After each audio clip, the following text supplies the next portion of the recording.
dance for joy. Welcome to Sensible Secondhand Reviews, a series where we look at practical and sensible cars you can buy for a budget of between £1,000 and £5,000. This is a 2014 Seat Leon Mark III 1.4 TSI SE. But is it any good? Should you care? Let's find out, shall we?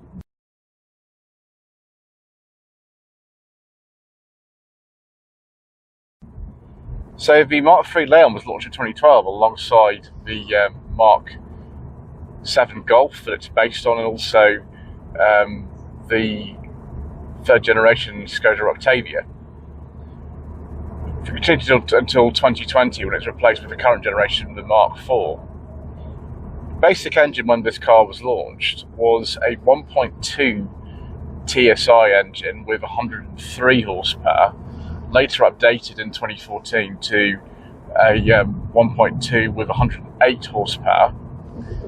Above that was a 1.4 with 123 horsepower. Then this 1.4 138 horsepower. The 138 brake horsepower version was changed to a 148 brake horsepower version in 2014. Then above that, there was a 1.8 with 178 horsepower, replacing 2018 with a 2 litre with 187 horsepower. In 2018 as well, there was a 1 litre 3-cylinder that came in with 113 horsepower, replaced 108 brake horsepower 1.2. And then we get to the really crazy stuff at the top end. A 2 litre with 280 horsepower, later 285 horsepower in the Cupra. Then changed to 295 brake horsepower later on. And the Cupra R with astonishing 310 horsepower. In 2018, the 1.4s were replaced with 1.5 litre engines, one with 128 horsepower and one with 148 horsepower. There are also some diesels available, but as usual, due to federal government legislation and all kinds of other reasons, we don't talk about diesels on this channel. So instead we talk about what this car's like to drive, which is really good. I've sourced a couple of these for clients. They're both the ST version, which is the estate. You can also get an SC version, which is a 3-door, which was discontinued in 2018. I'd like to have a go at one of those actually. It's a bit like fun. This engine doesn't seem quite as powerful as I would have thought. 0 to 60 figures 8.2 seconds in this. It isn't quite full as powerful as that, but it's good. Gearbox actually, considering that this car has done 126,000 miles. It doesn't seem too bad. It's one of the major points to kind of sort of watch on these, along with condensation in the rear lamps. This car actually seems fine in both those regards. Yeah, the ride actually seems quite good. The FR versions would be a bit firm. There's both the cars that I've sourced to be in FR versions. Yeah, I'm quite impressed with this. I like the way these drive. I really do, and they feel good quality cars. And you know, they've been very popular as a result.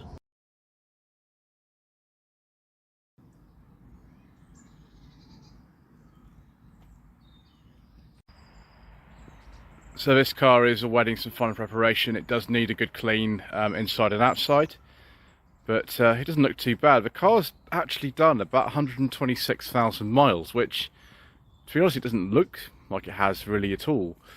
Gearbox is a little bit on the worn side in this one, and actually that is something we will mention a little bit later on in the video, because that can be an issue on these cars. I think the design of the Mark III Leon is very handsome. I don't necessarily think this is the best colour to show it off, and not maybe the best spec to show it off, but it's, in my mind, a nicer looking car than the current generation Leon. The paint now is actually faded, by the way. The video makes it look sort of pinkish. It's not, it's just normal, but there we go. So this is an SE, dating from first couple of years of production, 2014. It's got the 1.4 TSI engine with 138 horsepower. Very kind of neat way that the Seat badge is the boot handle. It's been away for, I think the Mark 1 Leon was the first car to use that, or was it the Mark 1 Toledo? Mark 2 Toledo, that's the one. So you've got about 380 litres of space in here, which is good. That needs to be put back somewhere, I can't remember where. But yeah, we can lift this boot floor up. Maybe you put it down there. It's got a tyre inflation kit, which, yeah. Unfortunately, with Seats at the time, and this is the same with a lot of different manufacturers, they decided that it was a good idea to make the spare wheel optional. So there we go. Oh yeah, just need to put it back on there. Okay, that's what it is. Just put it back on there. That's fine. Got a little couple of hooks on here. What would you be using those for? I'm not quite sure. Anyway, yeah, I suppose it's a nice big, but it's about the same size as the Golf at the time, which is not a surprise because this is based on a Mark 7 Golf. I just think it's a lot better looking than one of those, actually. Right, let's take a seat in the back.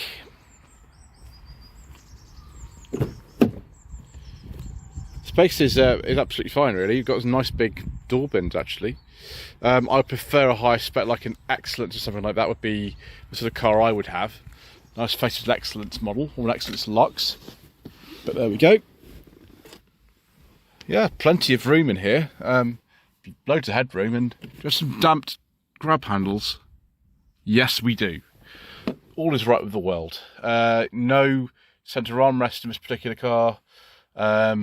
Unfortunately, the door cards are just hard plastic in this, mainly, apart from the sort of bit of fabric, and I'll just show you on this side. Door handles feel good. But yeah, that's a bit of a shame. But it's even the Golfs were like this, actually, to be honest. So it's not too much of a problem, I suppose. If you're looking at a car like this, with this sort of money, then, you know, maybe you shouldn't be too fussy about that kind of thing. Matte pockets, which is good. Haven't got anything in here in terms of like USB ports or anything like that. Maybe we're a bit too early for that kind of thing. I think the facelift cars, which came in early 2017, had things like that. But yeah, it's quite a nice place to be.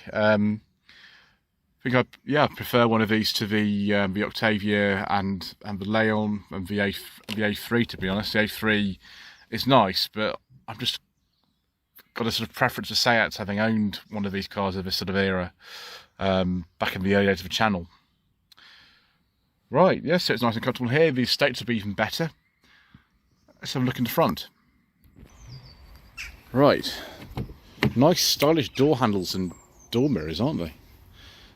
Yeah, it needs a good clean in here, doesn't it? It needs a good clean. But the soft touch door tops are here, aren't they? Yeah. Excellent.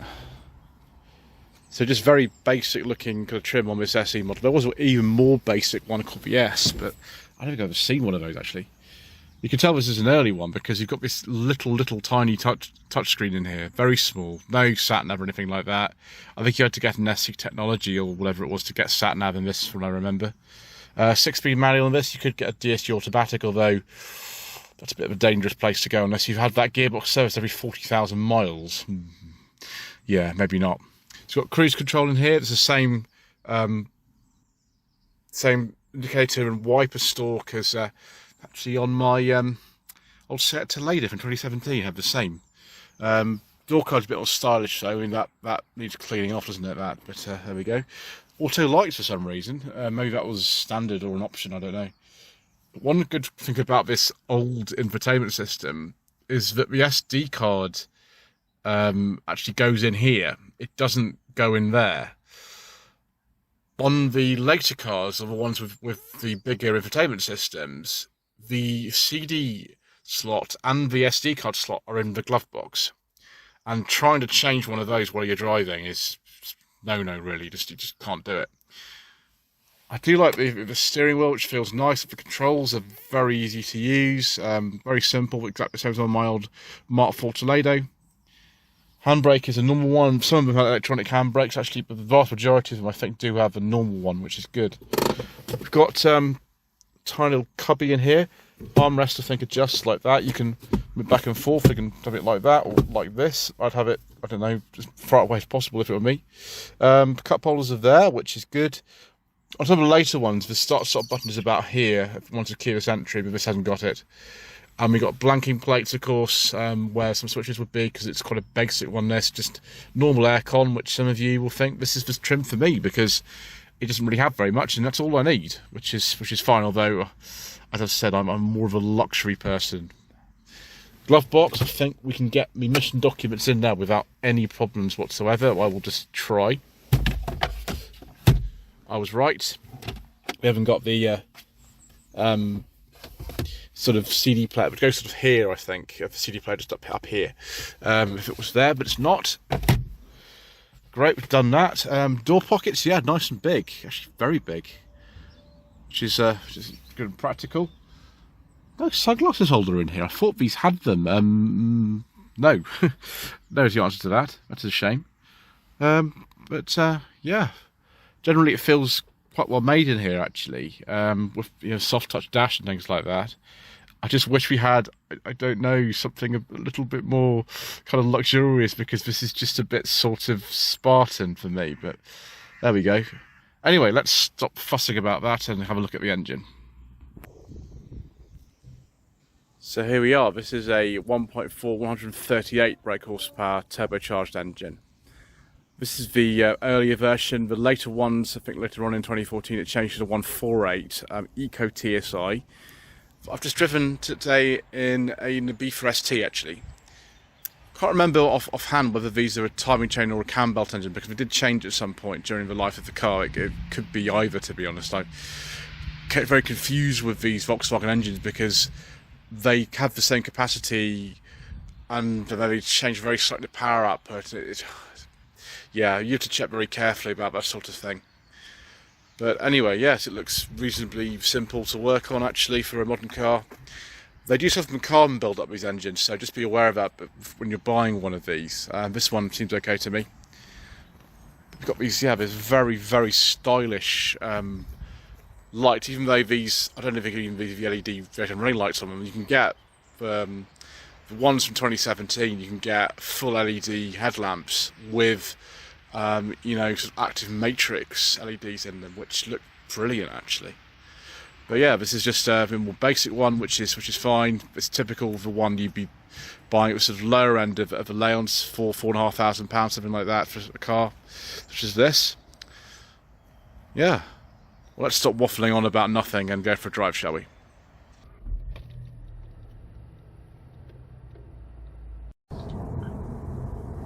So yes, these are just generally very good all-round cars.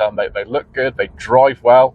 You've got to watch the timing chains and timing belts of the 1.2. It depends on what years, whether you've got a belt or a chain. Same with the 1.4s. They also suffer from carbon build-up.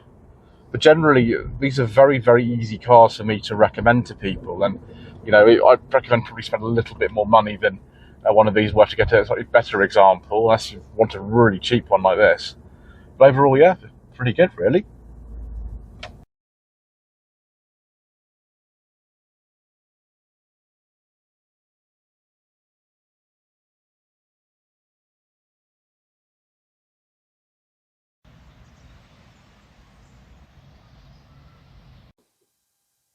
Let's look at some trim levels now, viewers, for the Mark III Seat Leon, and my goodness me, there were a lot of them.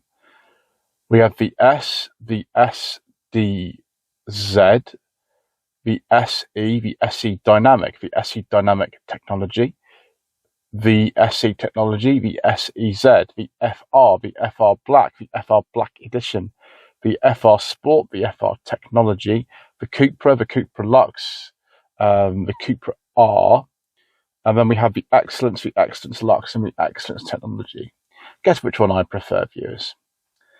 So should you consider a Mark III Leon for your hard-earned budget at up to £5,000 as a sensible daily car? Well, I don't see why not. I think I'd recommend you spend a little bit more and get possibly something with a bit of a higher specification than this one, unless you're really into basic cars. And later ones, you can get some very nice options and things on them as well. That's what I would personally do. But anyway, that's sort of down to your personal preference. Thank you ever so much indeed once again for watching. Thank you to Lee here at LSB Car Sales. Let me have a go in this. and we shall see you again very soon for some more reasonably priced motoring.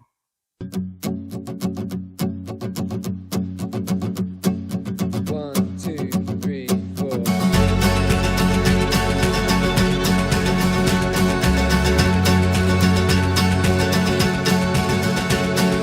Every blue day, every day with blue skies.